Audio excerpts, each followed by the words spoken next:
Good evening, everybody. My name is Brent Peltola. I am the Executive Director of Partners in Research Canada, and I will be your host for this webinar tonight. I am just bringing in our guest to open up her video. So thank you for joining us tonight. Our guest for this evening's session is Dr. Parshati Patel. And I'll let Parshati give an introduction of herself. We're going to go over some details about the Junior Astronaut program, how you as educators can get involved in that program, get your classrooms involved, and the possibility of winning a trip from an astronaut or a space expert for your classroom. So without further ado, I will pass it over to Dr. Patel. Thank you so much. And today, I'm really excited to be here to talk about the Junior Astronauts campaign. I'll give a quick little kind of background about myself. So I'm an astrophysicist by training. I finished my PhD in 2016, where I studied massive stars and disks around massive stars. So today I'm going to be talking to you about the Junior Astronauts campaign, which was initiated last year in February 2019. And the reason why it started was because Canada announced that we're going to be part of the Lunar Gateway program that NASA is leading to go back to the moon.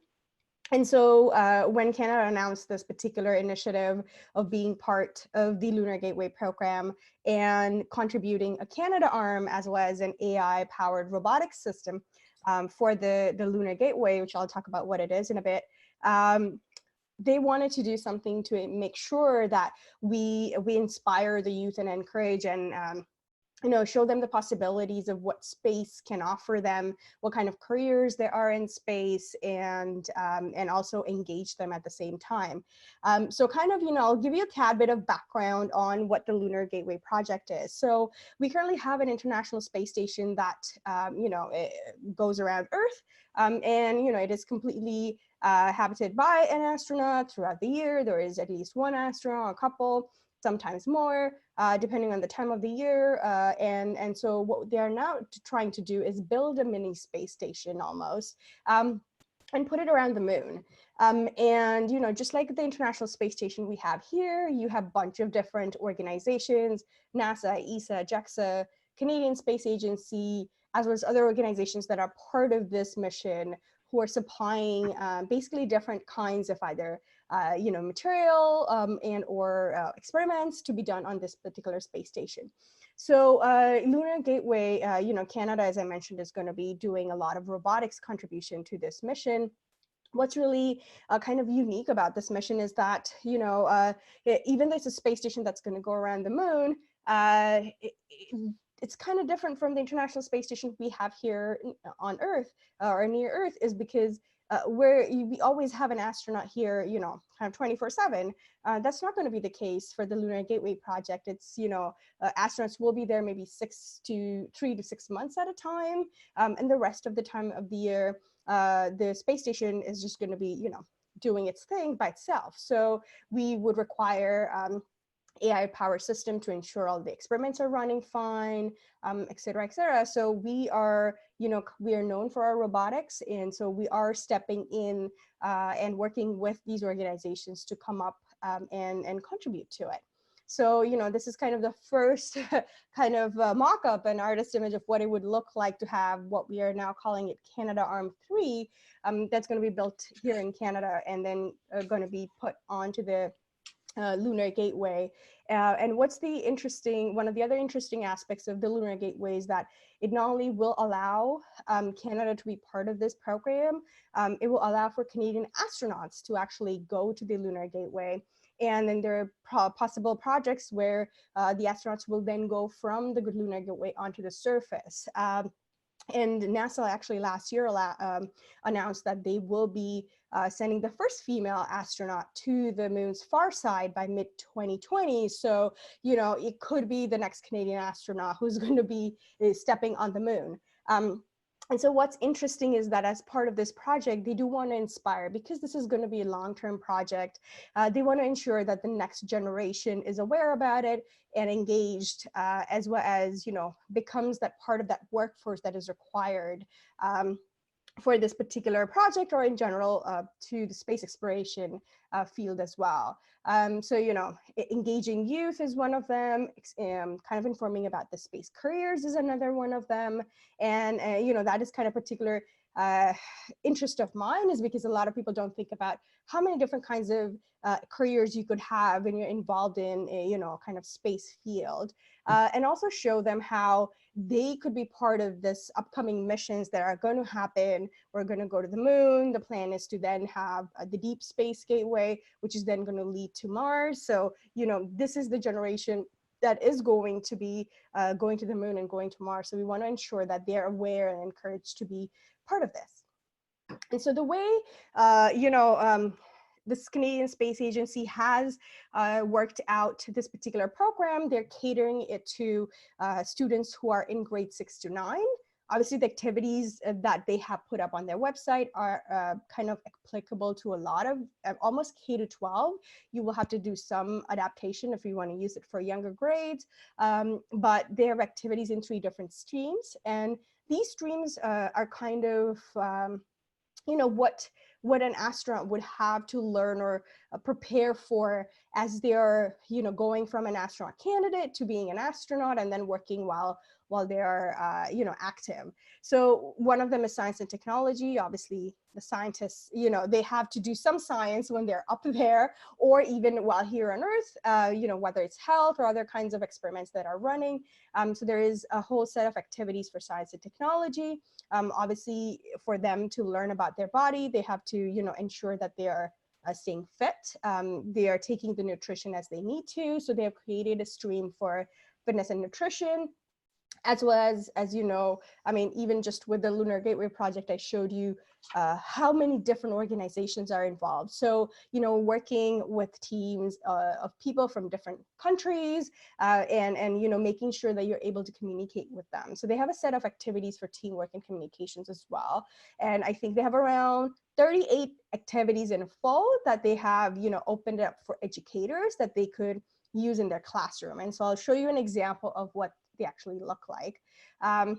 And so if you go to the Canadian Space Agency's Junior Astronaut Campaign website, this is what it's going to look like. I'll give you guys the link that you need in order to get there, but you will see there are a bunch of different things. There is, kind of an about section, which you can learn a little bit more about how this particular campaign came to be about, but also at the same time, there are streams and activities.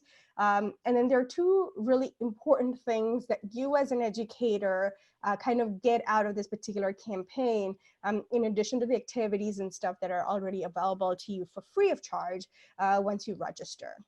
And then there's a mailing list that you can register as well, and find other groups near you that you can either do one of the activities and then suggest your students to do the rest with the other groups in your city. So one of the things they have done is they have ensured that there are tons of activities that are hands-on, and have great impact.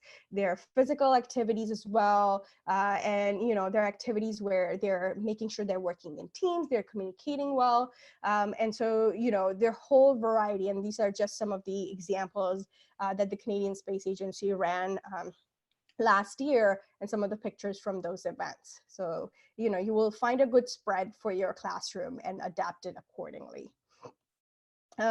One of the key things that is something that you can get, and I think Brent mentioned earlier in the session, was that if you do at least one activity, it doesn't matter which stream, at least if you do one activity, you register on the website, go and tick and print out that you have done the activity, you can actually put yourself as in your classroom or your school for a draw for a space scientist from the Canadian Space Agency or a Canadian astronaut to visit your school. So here's just an example of Canadian astronaut Jeremy Hansen in one of those schools. So you could get one of these folks to actually come to your school, and it's not just open for grades 6 to 9 when they come to the school. So even though the activities that you do need to do are for grades 6 to 9, this particular opportunity is open to everyone. And so then the second aspect of it is that once, once the students have completed the activities, so for example, let's say you just did one activity out of the science and technology stream, you become eligible to win, possibly win this visit from a Canadian astronaut or space scientist. Your students, if they complete the activities from 2 other streams, they can put their names into a draw to possibly visit the Canadian Space Agency this summer for their space training camp. So here's an amazing opportunity for, a couple of students from each province and territory who will be getting to go to the Canadian Space Agency and learn from experts on how the astronauts get trained, what kind of training do they receive, and actually get to meet these experts at the location. So that is a pretty cool opportunity, which I wish I had when I was growing up, because, how cool is it if you love space to go to the Canadian Space Agency and hang out with the scientists and astronauts for a week. So it's a pretty cool opportunity for students. So here is the link to the and to the website. I will also leave it up there at the end as well, so you have that.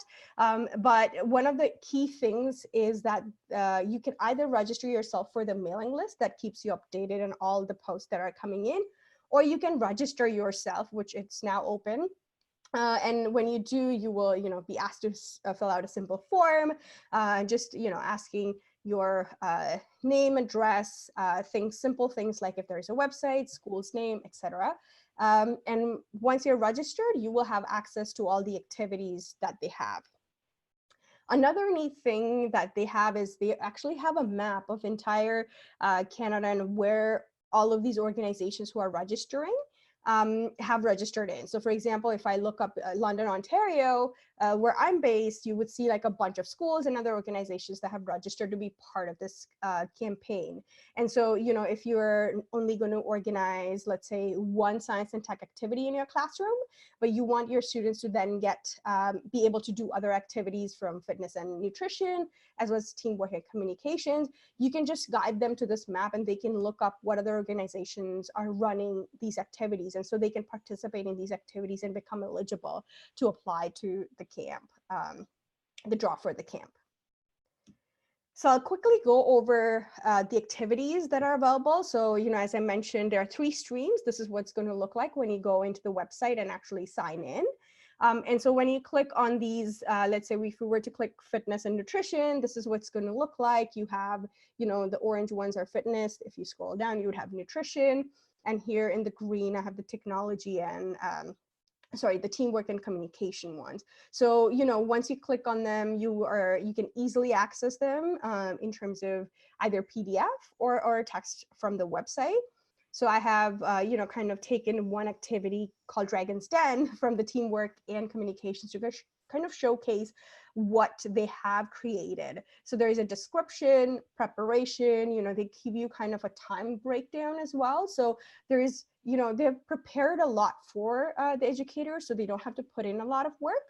There are things like duration, the amount of material and difficulty, or the amount of preparation the students will have to do. And so all of that is kind of mentioned in this PDF, and it's helpful for you when you're trying to prepare or decide whether you want to do the particular activity or not. In addition, they have also, provided background and instructions. So this is for this particular Dragon's Den activity. And then what they have done is they have also provided appendix with like a lot of details. So, if you're looking to give students more information, there's also more information available in the PDF. So, you don't have to go and find or look for more information. So kind of bringing back to the, kind of important dates, because, I told you guys the link to the website, but there are deadlines to all of these things. So the first deadline is actually February 28th. So if you want to run any of these activities to ensure that you're able to put your name in the draw for the CSA space expert or an astronaut to visit your school, it will have to be between now in February 28th. But the students are still allowed to complete the other 2 activities in the other streams until March 29th. So they have until March 29th to finish the rest of the 2 streams and submit their application. Now, one thing I do want to note is that the application for the camp, teachers don't have to worry about it. That is something the parents have to do it. But they will require the certificate that you can actually issue once you finish the activity. If you go to the website, there is a little thing at the bottom that allows you to say, yes, I've done the activity, print out the certificates, and you just give it to all the kids. And then those students become eligible just with that certificate. So, you don't have to worry about registering them. The parents or the guardians can actually take care of that. You're only responsible for the submission of the visit contest. And then at the end of March, they will, or like mid-March, they will announce which schools have won, and all the visits will happen between March and June. So pretty cool time. And then during July and August, the camp will happen at the Canadian Space Agency headquarters. And I would like to quickly go over one of the activities to give you guys a sample of what it looks like. But I also wanted to kind of highlight this idea that I mentioned earlier about how important it is to kind of talk to students about, different careers that space requires. Most of the time people think about, maybe an astrophysicist or, an astronaut are the only people who do space stuff. But actually there are a lot of people like doctors, nutritionists, you have, biologists, geologists, engineers. There are a wide variety of people that are actually included, not only in just like a mission to, get an astronaut to space, but also like just in general studying space. There are pretty cool new opportunities coming up. For example, we have lots of startups in space industries, but also at the same time, a lot of people are studying policy and law as we, plan to like venture out to Mars and Moon. So it's a pretty unique thing to kind of expose the students to this particular idea that it's a very interdisciplinary, area, and you could be in various different fields, but still apply it to space. Okay, so I want to kind of put this out as one of the key things that we want to highlight. So a quick activity that I'll go through right now is the patch maker. This is my favorite activity because it allows for creativity and kind of arts as well. So it's almost like a STEAM project that they're doing. And what they're doing is they're creating something like this. So over here we have the Junior Astronauts patch, whereas you see that they're, they have a student holding Canada's flag on the moon, and kind of relates back to the idea of, having Canadians go to the moon in the next decade or so. And so it's pretty interesting, that the Canadian Space Agency came up with this. What this particular activity does is actually encourage kids to do the same thing. So, each astronaut, when they have their mission to space, they have their own patch. Here is David St. Jacques' patch just above the Junior Astronauts one.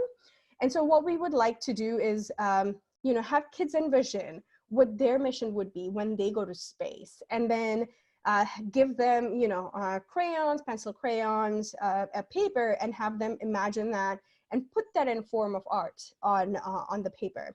One of the cool things is, patches don't have to be round. That's one of the questions we always get. They could be square, they could be oval, whichever shape the students would like. But one thing that is very consistent with the astronaut patch is that each of them have the name of the astronaut that it relates to, the space agency that they're connected to, and has a very, very in-depth meaning of the images that are actually incorporated in the patch. So just as an example, we'll take David St. Jacques' patch from this mission that he did last year. And you would see that there are 4 stars here beyond Earth to kind of represent exploration. There's the North Star and the compass rose, which talks about, guiding, because space exploration is a guided thing. And so he made sure that it was incorporated in the patch, as well as he has 4 colors right here that, basically signify innovation. Because a lot of his experiments and his mission was all about innovation, especially in health industry, because he's a doctor by profession. So he made sure that he incorporated those things in his patch. As well as you see Earth in a almost cartoonish form to say, we look back at Earth almost kind of, you're still going around the Earth, so you're still looking back even though you're up in space. So that's a pretty cool patch that David designed for his own mission to space. And just as an example, these are all the ones that our Canadian astronauts have designed for their mission. So, and each is particular to a mission that they actually go to. Here is one more, and you would see that some of them actually represent what they are going to be doing. So for example, the Chris Hadfield's 2001 patch, has a very prominent Canada arm on it. So, a major part of his mission was to work on it. And so, he made sure that he highlighted that. And same with Dave Williams, STS 118. That particular mission was also actually using Canadarm to repair a lot of things. So he has that particular, emphasis in his patch as well. And so in addition to having an astronaut patch, which you would see astronauts wear on their, on their arm, there's also a mission patch. So, once you get kids to design their own patch, this is where it will be an activity for an individual student. You can get them to do mission patches. So this is kind of mission patches for astronauts are, basically kind of symbolizes what their mission for that particular time frame is going to look like. And this involves working with the astronauts from the other agencies as well. So David went with 2 other astronauts up to the International Space Station. So he worked with them to create this patch and what it signifies for all 3 of them together. And so I particularly find that, this is a kind of signifying almost teamwork in many ways compared to the astronaut patch, which is very personal. And so, this patch can be worked in groups and it contains the crew member names, mission number, and then a meaningful image, just like what we had for the astronaut as well. And, in this one, again, you have the compass rose, you have the mission number, you have the International Space Station and looking back on Earth, kind of the same idea that we had with the Davidson-Jocks mission as well. And so, all of these have such deep meaning to them, and this mission patches are something that they wear on their abdomen when they go up into space, and it represents what their mission for that term is going to be. And so, I personally would think this would be an amazing class project. So if you come together as a class, determine what your mission is for the year, what everyone wants to kind of learn throughout the year, and find a way to create, put that idea into an image and create like a mission patch for your class and put it like on your door. I think that would be an amazing, amazing team activity, and which is where an entire set of classes, students are involved. So, I personally like this activity because it involves, kids who are interested in art, but also at the same time have these amazing ideas of where they want to go in the next few decades when they're actually going to be working in the space industry and or in general, envisioning where humans will be in a few decades. So I hope that gave you like a tad bit of information on junior astronauts. What I'm going to do is I'm going to leave the next slide up that has kind of details, especially the link to the website where you can go and find out more information. And I'm more than happy to take any questions that you might have. And feel free to visit the website and follow the Canadian Space Agency's social media accounts, and they regularly post about different opportunities and deadlines and stuff like that, just to ensure that you are informed about these things. So thank you for your time. Oh, thank you so much, Parshati. That was great. Just a reminder, we had a few educators join late. If you have questions, you can click on the Q&A icon on the bottom of your screen and type in your questions, and they will come to me, and I can relay them to Dr. Patel. So we had a couple of questions already. The first one is not so much an educator question as I think it is a general interest question. You talked about the Lunar Gateway and where it is, how infrequently it might be staffed. How much further away is the Lunar Gateway than the current space station? So the current space station is like 400 kilometers up, like north. Actually, I'm going to stop sharing if that's okay. Yeah, that's great. Okay. Yeah, so the International Space Station is like 400 kilometers, like that way. I like to always point like up. But the Lunar Gateway is actually going to be stationed around the moon. So it's going to be, quite a long distance from where we are right now. And so that's actually one of the reasons why it won't be staffed as often.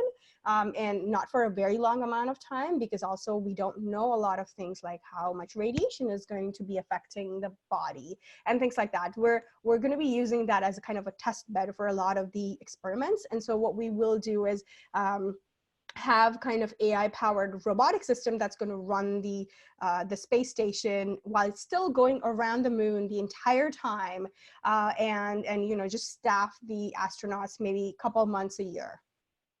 Fabulous. So a couple of more that are more educator related. You mentioned earlier the grade range for this is 6 to 9, but if you have a visit from a space expert or an astronaut, it's open to all grades. Can younger grade students also register for the program, or do they have to be in grade 6 to 9? So in order to, so teachers have to be between grade 6 to 9 in order to do the activities and put their name in the draw. However, teachers can still take those activities and work with the younger group or older group, from K to 12. That's totally fine. However, unfortunately, they're not able to, anyone who is under grade 6 is not able to register themselves or put themselves in this opportunity for either draw for the visit and or the camp. However, let's assume there was a school that had a grade 6 class that did this activity and won the draw, and an astronaut is coming to their school. It's up to the teacher if they want to keep it to the class or open it up to the entire school. And I think, obviously, all kids would want to be involved in that particular thing. So they can do the activities. It's just that, only kids from grade 6 to 9 and educators in grade 6 to 9 would be eligible for the draw for both the camp and the visits. Okay. You had a great slide earlier in the deck about young women in science and in space industries. Is there a particular focus for the Junior Astronaut program for either gender groups or ethnic groups or anybody else? Yeah, definitely. They want to see diversity just like you would in your everyday life. So they're definitely emphasizing on making sure that girls are involved in this particular initiative. They also want to make sure that, minorities are involved as well as indigenous communities are involved. So, CSA is actually working with a lot of different organizations to ensure that, all groups are represented really well. And everyone gets an opportunity to get excited about space and to do these activities. So yeah, we're definitely emphasizing a lot on these other groups that generally don't get as much attention. That's great. Glad to hear that. I believe the resources are all available in both French and English. Is that correct? Yes, so there is a French version of the website, and all the not only material but also like all the information is also available in French. So definitely, if you go to the French version of the website, you will get all that information there. Excellent. All right. We actually didn't have a lot of questions submitted tonight, but we just got another one. Sorry. So will you be sharing the slide deck for our reference? We will for sure have the slide deck as part of the recording, and anybody who registered for this webinar will get the recording, so you will see the slide deck. I don't know if there's a plan to actually share the PowerPoint, so I can ask Parshati whether there's a plan there. I'm more than happy to share. Okay, so we can make it available. What we will commit to doing is make sure that there is a link that goes out to any educators that were registered for tonight's session, and they will be able to download it. And Dr. Patel and I will figure out exactly where we'll put it, but we'll put it somewhere where it's available for download. That's great. Thank you. I don't think we had any other questions in the in the panel. I'll just remind all the educators that there is a session on Thursday this week, 11 a.m. Eastern Time, with Gavin Tolometti. Gavin is a lava flow researcher, part of this initiative. His research into lava flow applies to the space program around how surfaces of moons and planets and other stellar bodies are created, and how that affects space travel. So Gavin's a great listen, and I hope that you can register for that session. After that, we have a session on January 21st with John V. I'm gonna forget John V's last name. Shah. John V is going to talk to us about her research on impact craters and specifically Titan, and she will be talking about the Dragon's Den activity in that session. Registration for Gavin's session on Thursday is open. The registration for John V's session will open tomorrow. An email will come out to educators from Partners in Research tomorrow with that registration information. I want to thank Dr. Patel again for your time, and thank you to the educators for attending.